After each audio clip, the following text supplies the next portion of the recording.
somebody else, because my concern was who authorized your bank to pair soft token in my account. Because I showed that this is my hard token. This is a private account. I have another bank account with Zenith Bank that I use ATM card on, and I also use soft token on. So because to use soft token, you may need USSD. That other account, I also use USSD operations. So I have two accounts with your bank. One, I enable soft token, USSD, and the rest. But this particular one is my private account. How did this happen? It felt like an argument between I and the customer care personnel. So I requested to speak with somebody else. I went up, I spoke with the heads of operation. They asked that I write a letter to their IT department, so they investigate. I wrote my letter, I left. Well, to cut the long story short, please, I got home, I began to troubleshoot. In computing, that's what we call last operation carried out. I began to troubleshoot within me. What happened? What's the last operation I carried out? Where did this loophole come from? I know how careful and security-wise a person I am. I thought, and then something said to me, check your email alert first. Have you checked? I went on to check my email alert. I discovered that the whole SMS I received linked to that fraudulent, unauthorized debit in my account. It's not showing in my email. But the last transaction I made in the bank before the debit freeze my account was showing. That was the first eyebrow I got. I said, okay, something is fishy. This thing I'm telling you was midnight of 28th. I'm 29th February. Yes. This thing I'm telling you was happening around 2 to 3 p.m. I was awake. To tell you how trouble I needed to. What happened? Like, how did? Okay, so let's fast track this. Like, so when you now found out, did you confront? Yeah, I found out that it was why in that cafe those compromises took place.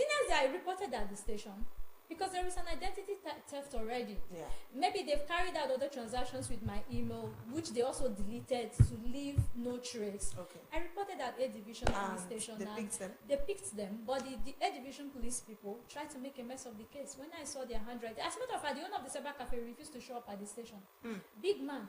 Rather, they were trying to oppress me. Relative of the staff arrested tried to beat me up at the station. Long story short, I reached out to my lawyer friend. I said, please, I need to call for a transfer of this case to the headquarters. We put the transfer to the headquarters for proper investigation to be done. Guess what? What? The man also, after he was called, they were called at A Division to move them over to headquarters for the case transfer. He also went ahead and petitioned me. And they called me to come to the station the day his petition was out so that they can detain me. But earlier I had already done my own part with the police. So they came, they picked them up. And when we were back from search warrant that the police went for, in my presence, the department they handed the man's petition came asking the man handling my own petition to hand me over to them. Oh yeah. So now you see why I had said. So what happened? The case is still on. It's still on till date. Since February. Since February this year, Zenith Bank has refused to give the police the basic informations they need to carry out the proper investigation. Oh, away from that, I forgot to tell you, while I was busy dragging my device with them that midnight, they realized I'm aware my email is hacked. I was trying to reset. They too were working that same midnight. From their end, they initiated factory reset of my phone. They resetted your phone? They were faster than me because that's what I could have also done. I know how to do it, but they were faster than me. Okay, so how do we now? Because you are a cybersecurity expert. I'm still training. You are still, yes, you're still on the going job, but you have a clue of what was happening. But for someone who doesn't have a clue what's happening, how do you now identify such crime? The thing is, or such fraudulent activities? Such fraudulent activities can come untraceable. It can come also leaving trace for someone who has knowledge of tech, just like myself, as I mentioned. But what our campaign is focused on is bringing all of these technicalities being used by these people to the fore, so that when more people are informed about how this act is being carried out, people will better know how to safeguard themselves. So now, looking at the further aspect of this cybersecurity awareness and cybercrime threat, there is something I do which is giving a landmark of what needs to be known and what needs to be done. First of all, what are the causes of high rise of cybercrime in Nigeria? Do you understand? We've done our findings. From my NGO, we've encountered teenagers. Teenagers, I'm not talking of adults, who want to go to school, but their parents rather want them to go to where they call HK. Yeah, what's even HK? Hustler's Kingdom. Where they teach these boys the techniques and mechanisms of how to be able to carry out these cyber crime activities. They killed one in Bonsac recently. Now, that is a challenge that as a country, as a state, as a nation, we need to wake up and say, what do we do? Poor parental role is one of the key leading factors of cybercrime. Secondly, poor educational system in Nigeria. We must agree that there is so much, our educational system is in a very porous state. We cannot deny that fact. And accepting it as a situation that we are, and then thinking critically, how do we address them, is one of the best ways we can be able to ensure as an adaptable measure towards curbing. First, I say to people everywhere I've been to, gone are the days where having a certificate is what you need to go into the labor market. I agree. Before, all people needed to get a job was NCE. Go to school. ONG. BSc was not even so common. No. Many people then teaching job, NCE. NCE. But now, even with your BSc, you are begging for a job. Even with your master's. We are crying that we don't have a job. But the question is it the certificate that the labor market is asking for? That's it. There is a language that the labor market is speaking today. And one of that language is, what digital skill do you have to enhance your certificate? I agree. I studied computer science. Now I am training on cybersecurity and cloud computing. I am having a skill that in the global world is needed in computing. And is recognized. And is recognized to be able to help me earn a place. Now, we have to come to the stand where this skill acquisition shouldn't only be left till one graduates from the university or the higher institution of learning. I left school and it took me about 5 years before I could find my path. And I had to get a mentor. Because the digital world is very wide. You can't just wake up and begin to navigate the space. You need someone who's already there to guide you. Do you understand? Right. It took me. I was following the man for a long time. I wouldn't want to call his name for reasons, but if he hears me say this, he knows he's the one I'm talking about. And this now brings me to the social space that we are today. Who are you? Okay, so before we get there, maybe that would be your final point. Let's talk about, so I want us to drive this conversation home. Okay. We are an organization, an establishment, for instance, TBS. What do you think? What should we look at for in terms of cyber security as an organization? How are we going to work towards it? As an organization, what you need to work towards is bring your people together and give them awareness on various cyber threats. We are not banks. Education. Yes, you don't have to be bank. Anybody can carry out identity theft on your MD. Okay. Your MD email can be prevailed on. If it's not hacked, good boys can create an email that looks like his own email. Do you understand? Pretend to be him. Or her, and then send a mail to all the staff saying we need to do this, we need to do that, we need to do that. Please click on this link. You click on the link, automatically a virus is installed into your system, and with that virus getting into your phone, fileless malware can be installed. It goes straight into your hard disk, untraceable by you. And for that, automatically they have dual access to your phone and they can get whatever device. Okay, now clicking on links. So as an organization, one of the basic ways both organizations and non-organizations can do to ensure they safeguard themselves on cybercrime threat is organize a cyber awareness training for your organization, telling them some of these prevailing threat factors and actors that I'm saying. And then again, ensure that as individual or as staffs, you people have your phone set up all social media accounts that you have. You have two-factor authentication code set up on it, and then you can go ahead like me to further set up multi-factor authentication. So with multi-factor authentication, it needs you to be able to authorize a thing before it goes on. And then again, there's something they called in cybersecurity role-based control, access control. There should be a role-based access control for everything that is done in an organization.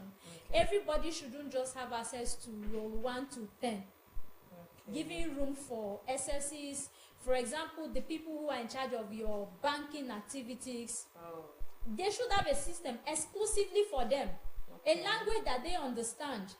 As staffs, you want to do some certain things that you do not want the public to have knowledge of, because their knowledge of that thing will sell out a basic information that can be used to defraud you people. Ensure that you do that with the use of encryption. You're sending out a mail that's going to pass through a network. The database should be encrypted. That's deep, actually. It's deep. Oh, this is now you encrypt it. You send it out. In just this minute. That is the receiver. We have need the a lot code. to learn. So when you receive it, it's only you who have the code that can be able to open it. Oh, that's the meaning of encryption. Encryption, yes, data encryption. That should be done. Then secondly, for our viewers and because like I have said, Nigeria, we have more than 99% of our citizens who are living below average. We have students in school who can't even afford the basic sense of common act of living. How much more being able to afford a laptop system for themselves.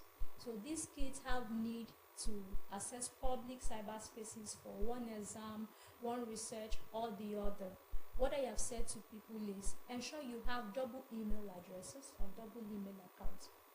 One for your banking purposes only, exclusively for your banking purposes. Another one for your social usages.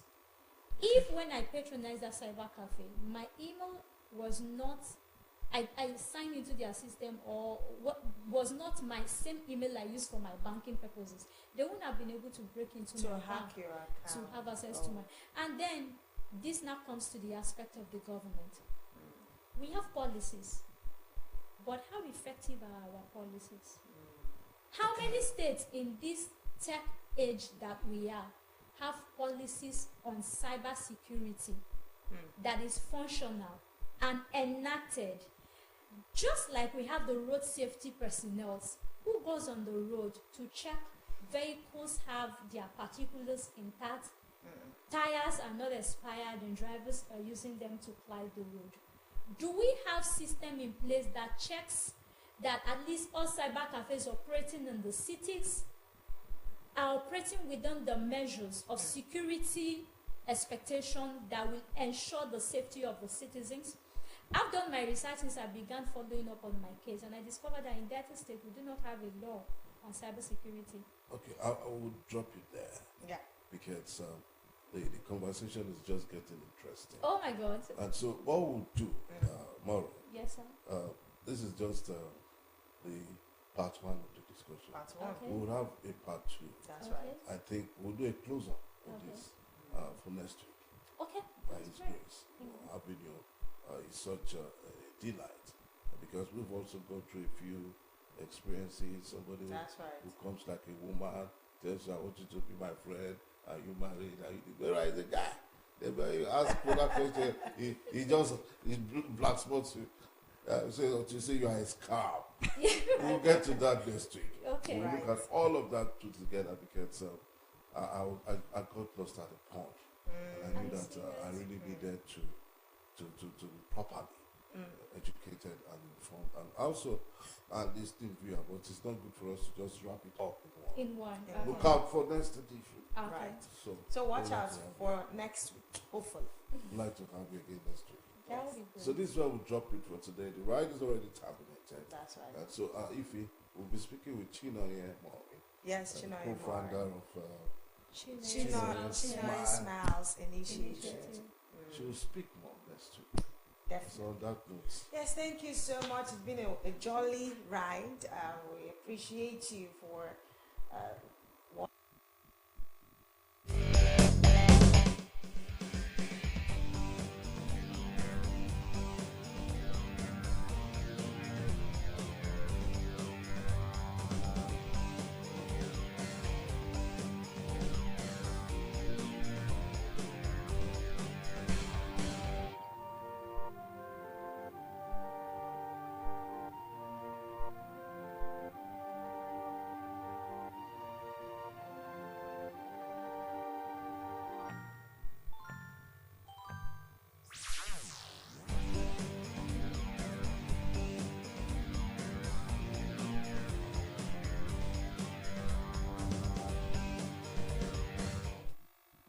do you call this fruit in your mother tongue? Okay, in Yoruba it is called agbalumo. From where?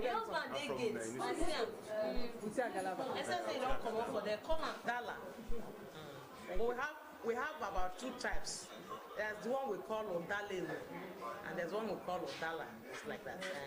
In Asian, we call it oti. Popularly referred to as cherry, the African star apple is spherical in shape, about 3 centimeters in diameter.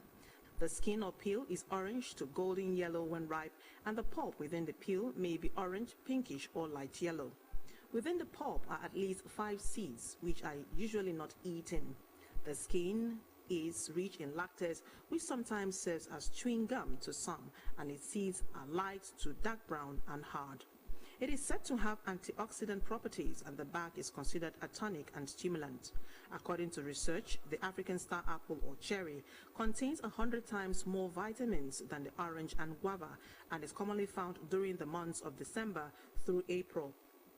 Botanically called Chrysolium albidum, the cherry is a popular tropical fruit widely distributed in the lowland forest zones and more frequently found in villages. A study by researchers at the Department of Biological Science, College of Science and Technology, Covenant University, Ogun State, showed that cherry fruit is very rich in vitamin C, iron, tannins, flavonoids, terpenoids, proteins, and carbohydrates. The consumption of this fruit has been proven to help lower cholesterol level and has the ability of controlling diabetes and heart disease. The bark is said to be a good remedy for yellow fever and malaria, while the leaves are used as emollients and for the treatments of skin diseases, diarrhea, and stomach ache. Although people sometimes complain of harsh, sour, and highly concentrated lactose in the cherry fruit, the fruit is usually allowed to ripen on the tree and fall to the ground before it is collected and eaten. So, it is advised to look out for matured cherry fruit, as it contains lesser lactose and it is sweet compared to the hand-plucked ones commonly found in markets. For Delta TV News, Favor Okafor reporting.